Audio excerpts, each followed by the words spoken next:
नमस्कार मित्रों। आज हम मधु कांकरिया द्वारा लिखित ढलती सांझ का सूरज उपन्यास में चित्रित समस्याओं पर चर्चा करेंगे। मधु कांकरिया जी को हिंदी साहित्य में एक ऐसी संवेदनशील लेखिका के रूप में पहचाना जाता है जिनका लेखन समाज के उपेक्षित और वंचित वर्ग के साथ गहरी सहानुभूति रखता है। उनकी लेखनी में न केवल सामाजिक वास्तविकताओं की गहरी समझ है, बल्कि जीवन की मुलायमियत और संवेदनशीलता भी बखूबी झलकती है। ढलती सांझ का सूरज में उन्होंने किसानों की पीड़ा को इस प्रकार व्यक्त किया है कि वह हर पाठक के दिल को छू जाती है। उनके शब्दों में न केवल किसानों के संघर्ष की कहानी है, बल्कि यह भी दर्शाया गया है कि कैसे प्राकृतिक और आर्थिक संकटों के बीच भी मनुष्य अपने अस्तित्व की लड़ाई लड़ता है। इस उपन्यास में न केवल मराठवाड़ा के किसानों के जीवन का चित्रण किया गया है, बल्कि समग्र भारतीय कृषि व्यवस्था के संकटों को भी उजागर किया है। आइए अब इस उपन्यास में चर्चित समस्याओं पर चर्चा करेंगे। ढलती सांझ का सूरज उपन्यास की सबसे प्रमुख समस्या है किसानों का आर्थिक संकट और कर्ज की समस्या। किसानों का सबसे बड़ा संकट कर्ज है, जो उन्हें आत्महत्या की ओर धकेलता है। उपन्यास में यह दिखाया गया है कि किस प्रकार किसान अपनी कृषि भूमि और फसल के लिए कर्ज लेते हैं और इस कर्ज को चुकता करने के लिए उनके पास कोई उपाय नहीं होता। इस कर्ज का बोझ इतना अधिक हो जाता है कि कई बार ये किसान मानसिक और शारीरिक रूप से टूट जाते हैं। उपन्यास में दिलीप का उदाहरण बहुत प्रभावी तरीके से प्रस्तुत किया गया है, जो कर्ज के बोझ तले दबकर आत्महत्या कर लेता है। दिलीप का कर्ज सूदखोरों से था और इस कर्ज का ब्याज इतना अधिक था कि वह अपनी जमीन और खेती को बचाने में असमर्थ था। इसके अलावा इस कर्ज की समस्या को और बढ़ाने वाली यह बात है कि किसान बैंक से कर्ज लेने में झिझकते हैं, क्योंकि बैंक से कर्ज लेने की प्रक्रिया बेहद जटिल और समय लेने वाली होती है।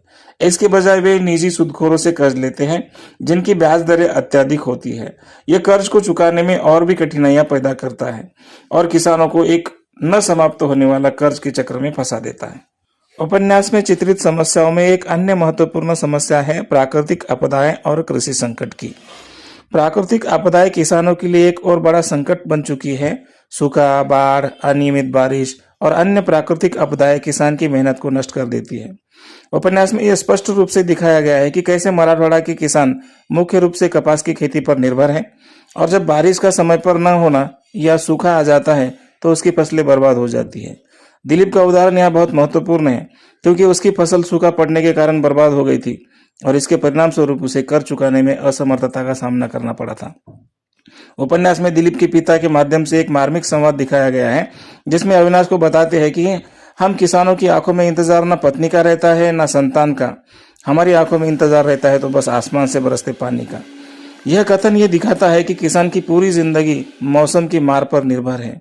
उनके सपने, उनकी उम्मीदें, सब कुछ बारिश के आने पर टिकी होती है। इसके अलावा किसानों को फसल खराब होने पर न तो मुआवजा मिलता है और न ही उन्हें आवश्यक सहायता मिलती है। इस प्राकृतिक आपदा का असर केवल कृषि पर नहीं, बल्कि किसान के मानसिक स्वास्थ्य और जीवन स्तर पर भी पड़ता है। जब किसान की मेहनत पूरी तरह से बेकार हो जाती है तो वह जीवन को निराश होकर देखने लगता है और आत्महत्या के विचारों से जूझता है। उपन्यास में चित्रित समस्याओं में और एक मुख्य समस्या है सरकारी नीतियां और प्रशासनिक विफलता। उपन्यास में सरकार की नीतियों की विफलता को प्रमुख रूप से उजागर किया गया है। किसानों के लिए जो योजनाएं बनाई जाती हैं वे जटिल और प्रशासनिक रूप से इतनी अव्यवस्थित होती है कि उसका लाभ किसानों तक नहीं पहुंच पाता। कर्ज माफी और मुआवजा जैसी योजनाओं में न केवल देर होती है, बल्कि इनकी प्रक्रिया भी इतनी जटिल होती है कि किसान उसका लाभ नहीं उठा पाते। उपन्यास में दिलीप के आत्महत्या के मामले को एक उदाहरण के रूप में लिया गया है, जहां सरकार ने यह मानने से इनकार कर दिया कि दिलीप की आत्महत्या कर्ज के बोझ के कारण हुई थी। इसके परिणाम स्वरूप दिलीप के परिवार को कोई मुआवजा नहीं मिला। इस तरह की नकारात्मक सरकारी प्रतिक्रिया न केवल किसानों की समस्याओं को हल करने में विफल रहती है, बल्कि इसे बढ़ावा देती है, क्योंकि आत्महत्या करने वाले किसानों के परिवारों को मानसिक और आर्थिक रूप से और भी अधिक संघर्षों का सामना करना पड़ता है। ढलती सांझ का सूरज उपन्यास में एक और गहरी समस्या है, वह है किसानों की आत्महत्या की बढ़ती संख्या। उपन्यास में यह दिखाया गया है कि आत्महत्या करने वाले किसानों के परिवारों को सरकार की ओर से कोई सहायता नहीं मिलती। सरकार किसानों की आत्महत्या को हमेशा अन्य कारणों से जोड़ने की कोशिश करती है, जिससे इसे एक गंभीर सामाजिक समस्या के रूप में नहीं देखा जाता। इसके उदाहरण के तौर पर सुधामणि की आत्महत्या का मामला लिया जा सकता है। जब सुधामणि की आत्महत्या हुई तो उनकी बेटी को मुआवजा नहीं मिला, क्योंकि सरकारी दृष्टिकोण के अनुसार एक महिला को किसान नहीं माना जाता, वह केवल किसान की पत्नी हो सकती है। इस सामाजिक असंवेदनशीलता को उपन्यास में बड़े ही संवेदनशील तरीके से चित्रित किया गया है, जिसमें यह दर्शाया गया है कि समाज और सरकार दोनों ही किसानों के संघर्षों को नजरअंदाज करते हैं और उनके अधिकारों का उल्लंघन करते हैं। ढलती सांझ का सूरज उपन्यास में भौतिकवाद और अकेलेपन की पीड़ा एक समस्या के रूप में उभर कर सामने आई है। ढलती सांझ का सूरज में भौतिकवाद और आंतरिक शांति के बीच द्वंद्व को बहुत प्रभावी रूप से प्रस्तुत किया गया है। अविनाश, जो स्विट्जरलैंड में भौतिक दृष्टि से सफल था, वहां का जीवन भव्यता और सुविधाओं से भरा हुआ था, लेकिन उसकी आत्मिक शांति और मानसिक संतोष की स्थिति पूरी तरह से खाली थी। स्विट्जरलैंड में भौतिक सुखों की कोई कमी नहीं थी। वह अच्छी नौकरी, उच्च जीवन स्तर और आदर्श जीवन शैली से संपन्न था। फिर भी अविनाश महसूस करता है कि उसके जीवन में कोई गहरी संतुष्टि नहीं है। उसके जीवन में सामाजिक संबंधों का अभाव था और मानसिक शांति की तलाश में वह भीतर से टूट चुका था। यह अनुभव अविनाश के लिए गहरी आंतरिक खोज का आरंभ बनता है और वह भारत लौट आता है, जहां वह अपनी आंतरिक शांति की खोज में निकल पड़ता है। वह महसूस करता है कि भौतिक समृद्धि से उसका आंतरिक खालीपन भर नहीं सकता। भारत लौटने के बाद अविनाश का जीवन एक नए मोड़ पर आता है। वह शहरी और ग्रामीण जीवन के बीच के अंतर को समझता है और यह महसूस करता है कि सच्ची शांति और संतोष बाहरी चीजों में नहीं, बल्कि आत्मा में, भीतर रिश्तों में होती है। ढलती सांझ का सूरज उपन्यास में कृषि संकट और शोषण का बखूबी चित्रण किया गया है। उपन्यास में मधु कांकरिया जी ने किसानों के जीवन की त्रासदी को गहराई से चित्रित किया है। विशेष रूप से कृषि संकट और शोषण को उजागर किया है। कृषि उत्पादों की उचित कीमत न मिलना, बीज, खाद, पानी की कमी और कृषि उत्पादों के बाजार में व्यापारियों द्वारा कम दामों पर खरीदी जाने वाली फसलें किसानों को उनके अधिकारों से वंचित करती है।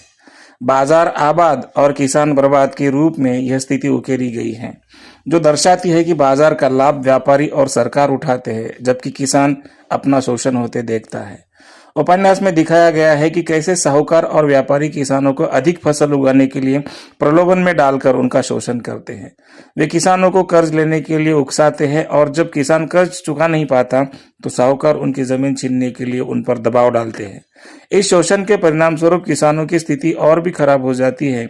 जैसा कि बाला साहब अविनाश को समझाते हैं कि साहूकार अधिक लाभ के लालच में किसानों से उनकी जमीन और संपत्ति गिरवी रखवाकर कर्ज देते हैं, जो अक्सर किसानों के लिए संकट का कारण बनता है।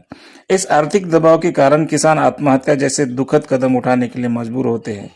अरुण गिरी की कहानी एक सशक्त उदाहरण है, जिसमें वह कर्ज और मानसिक तनाव के कारण अपने खेत में कीटनाशक पीकर आत्महत्या कर लेते हैं।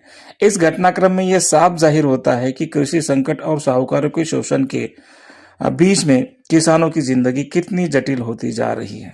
निष्कर्ष रूप से कहा जा सकता है कि ढलती सांझ का सूरज उपन्यास भारतीय किसानों की त्रासदी और कृषि संकट के विभिन्न पहलुओं को विस्तृत रूप से उजागर करता है।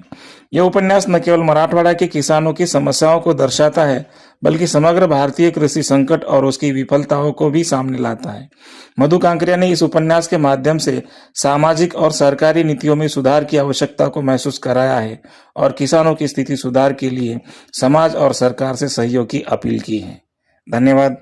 अगर ये वीडियो आपको अच्छा लगा, लाइक कीजिए, शेयर कीजिए और सब्सक्राइब करना न भूलिए। धन्यवाद।